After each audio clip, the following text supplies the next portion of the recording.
Hi ma'am, in the VRC passage, it's not like newspaper reading since they don't convey message straightforward. I understood this after seeing past questions. So how do we go about this? What is the strategy? So Vijay, what I always mention is that whenever you're reading comprehension passages, even if you're reading articles, right, try to use the active reading method. What is the active reading method? You read a paragraph, you write down the main point. Read a paragraph, write down the main point. Main point is not summary. You don't have to write all whatever, like everything that is there in the passage, you don't have to write it down. Main point is essentially what is the key concept or the key message that the author is trying to convey. If it's a scientific passage and that particular paragraph is the experimental setup, just write experimental setup. If this is like arguments why a policy is bad, you should say that the author is giving arguments why a particular policy is bad.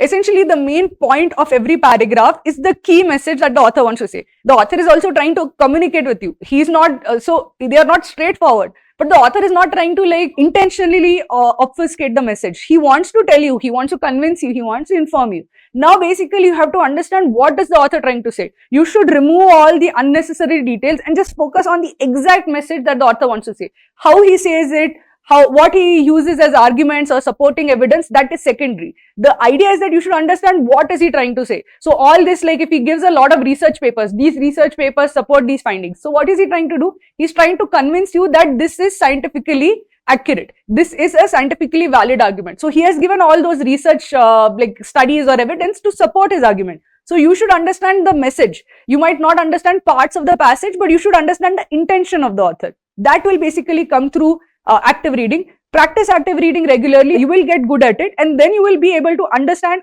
the kind of passages that come in RCs also, not just newspapers but also RCs.